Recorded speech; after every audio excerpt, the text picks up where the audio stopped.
4 जून के बाद राहुल जी और अखिलेश जी दोनों देश छोड़ देंगे। ब्रजेश पाठक छोटे भाई की तरह है मेरे, और ठीक है, पार्टी को वफादारी में बोलना चाहिए, लेकिन ऐसा भी नहीं बोलना चाहिए कि मजाक बन जाए। मैं इतना ही कहूंगा। केजरीवाल जी 2 तारीख को जेल जा रहे हैं, क्या कहना है उस पर आपका? वो एक अदालती प्रक्रिया है, वो अदालती प्रक्रिया है। उस अदालती प्रक्रिया के अंदर अदालत ने उतने दिन की उनको जमानत दी है। अगर वो जाएंगे भी तो छूटेंगे भी, बहुत जल्दी छूट जाएंगे। एआईएम के नेता हैं असदुद्दीन ओवैसी, उन्होंने कहा है कि ये लोग इंडिया बीजेपी को रोक नहीं पाएंगे, इंडिया गठबंधन वाले। देखिए, वो एजेंट है भाजपा के, और वहां से उनको भरपूर मिलता है, मैं उसका गवाह भी हूं। मैं एक देश के बड़े एडिटर के यहाँ एक दिन बैठा हुआ था, वहां भाजपा के एक अचानक कोई उम्मीदवार आए और उस एडिटर ने ही उनको टिकट दिलाया था। नाम नहीं लूंगा, बाकी सब बताऊंगा। और एक उम्मीदवार अचानक आ गए और उन्हें टिकट दिलाया तो धन्यवाद देने आए थे वो। तो वहां उन्होंने उनको बताया कि भैया वो ओवैसी साहब को हमने 15 लाख रुपए पहुंचा दिया है अपने क्षेत्र में मीटिंग करने के लिए। ये मेरे सामने की घटना है,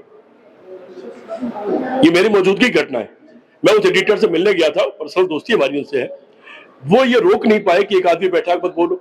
वो रॉ में बस आए, धन्यवाद दिया, पैर छुआ, बोले भैया ओवैसी जी को हमने 15 लाख रुपया पहुंचा दिया अपने अपनी मीटिंग करने के लिए।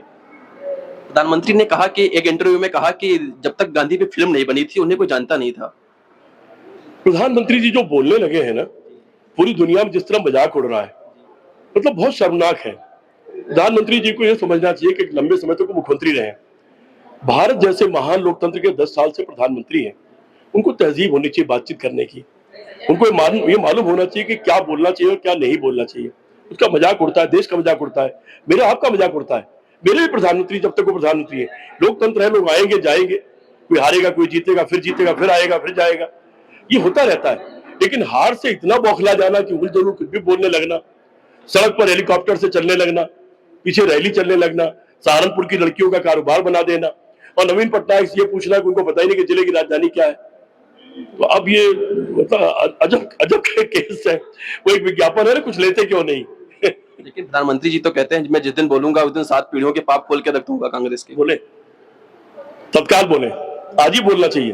चुनाव का कल आखिरी दौर है। मैं प्रधानमंत्री जी को चुनौती देता हूं, अगर आपकी हैसियत है तो कल आज ही बोल के दिखाइए, आज ही प्रेस करिए। लेकिन तो योग साधना में लीन है इस वक्त। योग साधना अगर करना है तो किसी योग की जगह पर जाए, और अगर साधना करनी है तो काशी से अच्छी कोई जगह नहीं है, काशी विश्वनाथ मंदिर से अच्छी जगह नहीं है। अब वो काशी छोड़ करके कहीं ऐसी जगह जा रहे हैं जहां लोग ये देखने जाते हैं कि सूरज कैसे निकलता है सुबह सुबह। तो अब वो उसमें भी अगर कोई योग हो तो मुझे अध्ययन करना पड़ेगा, किताब पढ़नी पड़ेगी। प्रज्वल रन्ना की गिरफ्तारी हो गई है आज, उस पर क्या कहना है आपका? बहुत लेट हुई है। अब वो भी जब शायद देवगौड़ा ने ये कहा कि मैं रिश्ता तोड़ दूंगा तो आए हैं, लेकिन ये इस देश का सबसे बड़ा शर्मनाक कांड है। बलात्कार नहीं, हजारों सैकड़ों लड़कियों औरतों के साथ, बूढ़ी औरतों के साथ बलात्कार, जबरन बलात्कार, जो जो उसमें हुआ, उनके जो वीडियोज आए हैं करीब 3000 के आसपास, ये हिंदुस्तान का बहुत शर्मनाक कांड है। और इसकी वजह से हिंदुस्तान की पूरी दुनिया में बहुत बदनामी हुई है। भारतीय जनता पार्टी, मोदी उनको बगल में खड़े होके उनके लिए वोट मांग रहे थे, कहते इनके जीतने से मैं मजबूत होऊंगा। तो अगर सैकड़ों महिलाओं के बलात्कारी, हजारों बार किए बलात्कार करने वाले के जीतने से मोदी जी अगर मजबूत हो रहे हैं तो फिर मुझे और कुछ नहीं कहना है। भ्रष्टाचारियों से मजबूत तो हो ही चुके पहले ही। वो प्रधानमंत्री कौन बनना है वो हमारा तय है, कौन बनना है? 4 तारीख शाम बताएंगे। केजरीवाल जी ने लिखकर दिया है कि बीजेपी 200 और इंडिया गठबंधन 300, कितना सहमत है आप? मैं बीजेपी को 176 मानता हूँ, इंडिया गठबंधन को 300 के ऊपर मानता हूँ। कैमरामैन अरुण के साथ मैं आदर्श विश्वास, LNI लखनऊ।